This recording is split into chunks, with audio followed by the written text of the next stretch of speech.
Welcome to the program. On March 22, we officially hit 1K subscribers. I'm still in awe. I wish I made this video sooner. I apologize that I didn't. There has been just so much going on in my life. But if you don't follow my Instagram, we had a little moment where we celebrated 1K subscribers over there. Man, first and foremost, I can't go without saying thank you. First, I want to thank my God. Thank you, Lord. Thank you, Jesus. But also, I want to just extend my gratitude to each and every one of you guys. Thank you to all of you. From the very people who have encouraged me to start my YouTube channel way before I did, years ago, to the people now who just discovered my YouTube channel from one of the videos that have been blowing up just recently. I just can't say thank you enough. I have no words, especially as a small YouTuber. I mean, this stuff is so big to me. When I started my YouTube channel, all I could think of was analytics and how I just wanted to reach 1,000 subscribers. And I don't know, a part of me just wants to go back in time and just give myself a hug and say, like, be patient. It's okay. The time will come. Thank you to everyone for watching my videos, for commenting, for liking, for sharing.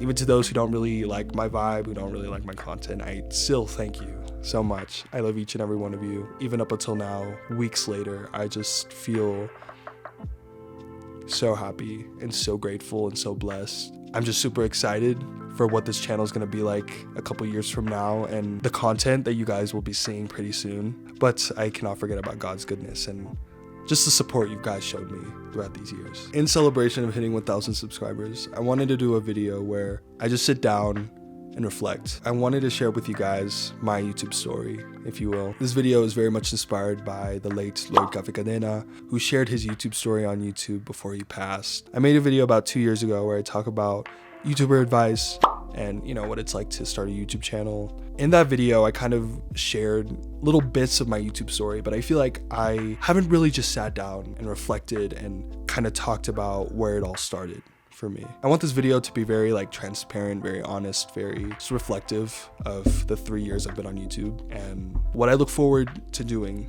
in the future with this channel. Ever since I was a kid, I loved art. And I wasn't just into visual art in terms of making crafts or drawing or painting. I was super into all sorts of medias of art, all sorts of art expressions. Growing up, while I did do a lot of art and I loved art class, I loved doing art projects and crafts, I was also into music.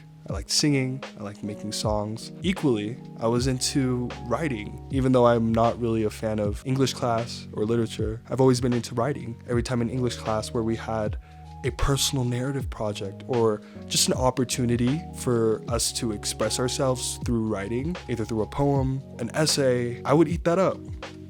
Straight up. I just love the idea of expressing myself through many different outlets. I thought it was cool and it really got me to be creative in many different ways. Growing up, my entertainment was mostly TV, but also I was very lucky enough to experience the early years of YouTube. In terms of TV, you know, we loved a good Disney Channel show. We loved Nickelodeon, but also I grew up with Filipino movies and Filipino teleseries or soap operas. And most importantly, I don't know, I have always liked watching music videos. There was this channel I watched on TV and it just showed music videos. I remembered I would watch Rihanna, LL Cool J, Christina Aguilera. Even on YouTube, I would watch Superwoman, Wasabi Productions, iJustine. I even went through this lifestyle YouTuber phase where I watched My Life as Ava. I was super blessed to be able to watch the golden era kind of YouTube. And I say this because I want to emphasize I've always have been so drawn and so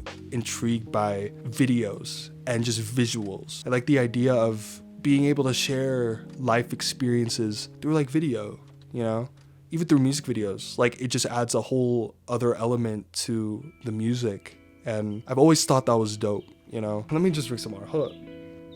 I guess the story really starts when I've always found myself I guess with a camera. I liked recording myself, making videos.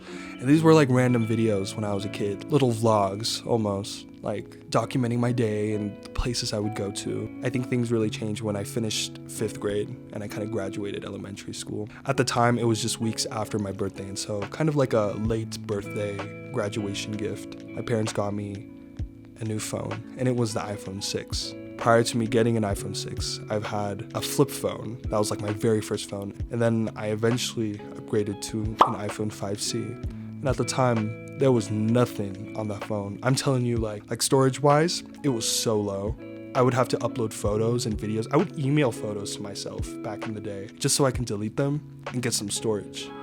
And that was the stuff we had to go through. And so getting an iPhone 6, it was very big for me. Number one, because I had more storage, and number two, there was a lot more apps and capabilities with that phone. And one of the things that I discovered the first day I got that phone was the app iMovie. I was just so intrigued by it, you know, like straight up after the graduation ceremony, my brown butt went home and I was just on my phone on iMovie. I remembered I made this very much crusty, low budget, random video that I made. And even though looking back, I cringe at it. At the time, I thought I ate that. And it was just this very big thing for me. The day after my graduation ceremony for elementary school, we had a trip to go to Las Vegas as a family. I remembered I just started recording everything and documenting my trip to Vegas. Since then, I would record everything on my phone. I'd record the trips I'd go to, and I would edit them on iMovie, and I would get so creative with them. I would download different apps to supplement my videos that I would create, and in a way, I kind of felt like I had a YouTube channel almost, where I was just like pumping content out all the time. I swear, if I had a YouTube channel then, my upload game would have been so much better compared to now. Like, so I would edit these videos and I would just like post them on my Facebook for family and a couple friends to see, particularly my grandmother, because she would like spam the comments with like, "Go director Ethan," and I'll be like, "Thanks, girl." No, I just had so much fun with making videos, and I thought it was just super cool. Not just my phone. I used to have a laptop that I've had for many, many years. It was falling apart by the time I was going into 6th grade. And I would edit videos there too on like Windows Movie Maker. It wasn't even just like videos where I show my trips. Like I would make random videos as though I had a YouTube channel. I would make an intro and everything. I would even say like, subscribe, new video every Monday and Friday, like something stupid like that. Looking back, I was very delusional and I would pretend straight up that I had a YouTube channel. I think as time passed by and as I started uploading more on Facebook, you know, just for family to see my shenanigans, I essentially was assigned this like task by the time I went into 6th grade.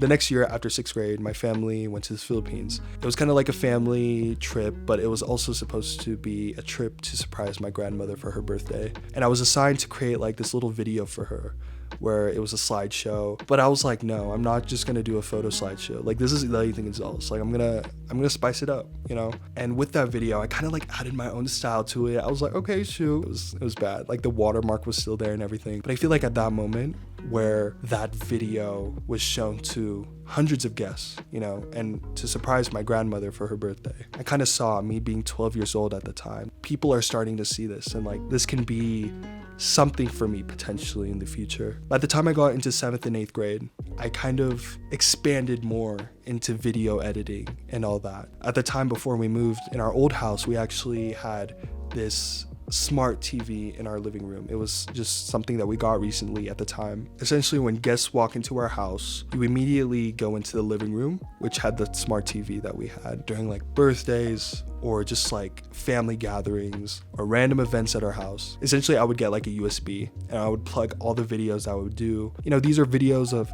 myself, of my family, and I would play it on that TV, kind of like as though our family had a channel. You know, I feel like that was my way of also showing people like what I do. In 7th and 8th grade, I kind of went through like my emo phase. You could really see that in the videos I would create. It would kind of, you know, have this like aesthetic style to it. I really was into aesthetics. I wanted my videos to look aesthetically pleasing. You know, I got an Instagram in 7th grade and I would just like post videos there as well. You know, just random stuff I would create. And eventually when I got to 8th grade, I feel like many people then told me like, yo, you should start a YouTube channel. Like your stuff is pretty cool. And, you know, I knew I loved making videos, but I didn't necessarily want to make a YouTube channel. Even though years ago I would make these videos and be like, subscribe. My confidence back in like 8th grade, 9th grade, it was so bad. Self-esteem gone, self-respect gone. No, I'm just playing. I was kind of scared of what people might say at the time since a lot of stuff happened then. I feel like talking about my YouTube or even just like my video editing journey these past years, I can't really go without saying how confidence really played a role in the things that I wanted to do with the video. I feel like when I initially started video editing, I genuinely did not care what people thought. You know, if people said that my editing was bad, which probably there weren't since, you know, like I was 10, 11 at the time. Genuinely, if people didn't like what I did, I couldn't care less, you know, at the time. But I feel like as I got into middle school and I went through a lot of different experiences, you know, I just got scared and I took what people said and what people thought of me way too seriously. And so middle school me never thought I would make a YouTube channel ever. Things changed. I feel like this is my what do you call it, full circle moment, you know. By the time I got into 9th grade, I had already made a lot of videos. You know, I would still post on Facebook because it, you know, it would just be for my family to see, and especially family back in my homeland, the Philippines. It was a way for me to show them like what I'm up to. My first year of high school, I kept on making videos, and I even went to the Philippines. My grandmother unfortunately had passed away, and so I remembered I made like a whole like Philippines vlog, and I made it a huge thing on Facebook, and I said, if you want to watch the video, like reach out to me, I will like send it to you, because I didn't have YouTube. I didn't know where to upload it. One of the main things that happened my first year of high school was I told my parents like, hey, I kind of want a new computer for my birthday.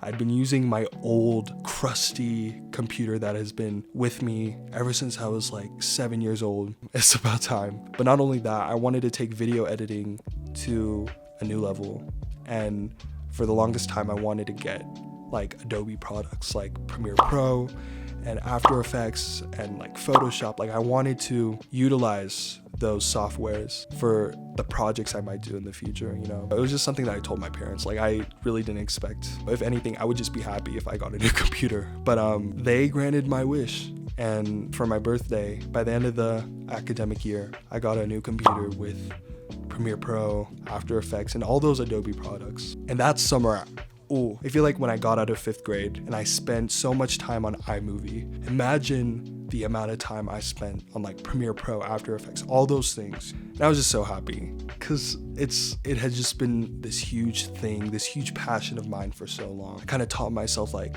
jump cuts and like different effects, and I started getting into like vintage stuff, like vintage film, like VHSs and like Super 8 film. And again, at the time, I was really not looking toward starting a YouTube channel. I was not planning on making one anytime soon. But that year in particular, it was 2019. My grandmother had passed away a year before. My grandfather passed away in 2019, like back to back. I was like, not y'all leaving us. Like what the? I used video editing. I used video making to sort of portray how much they meant to me. Because my grandparents, I've talked about it throughout my channel, how they've meant a lot to me and my childhood.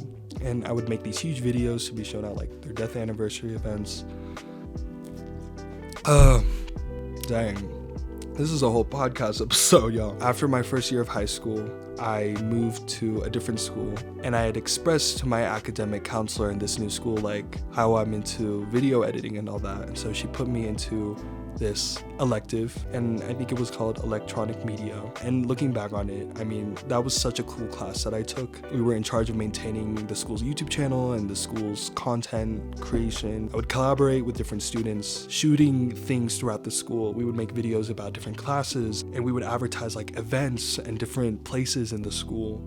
This was like my second year of high school, and by the second semester, COVID hit, and obviously like we really couldn't work together, we couldn't make videos for the school, and so the rest of the class by the end of the year was mostly toward studying about video making. A lot of like how to operate a DSLR and what is B-roll and Premiere Pro, like that type of stuff. And honestly at the time, you know, even now I don't know everything, but I kind of felt more advanced to where I knew I was very familiar with the camera and how to use it and Premiere Pro and what a jump cut is and this and that, but I didn't necessarily know the terminology. And so for the rest of the semester, we would have these like weekly video prompts, and we would make a video. We would edit it straight up. There were videos where we had to do like a how-to video or a vlog for 1 week, you know, and I would eat those up. I really felt like a YouTuber, you know, like with the upload date being consistent, but also like being creative with my videos. By the time COVID hit, I really had time to just isolate myself, I guess, from the world. I even went through like a social media detox then. That summer, I really spent time with God,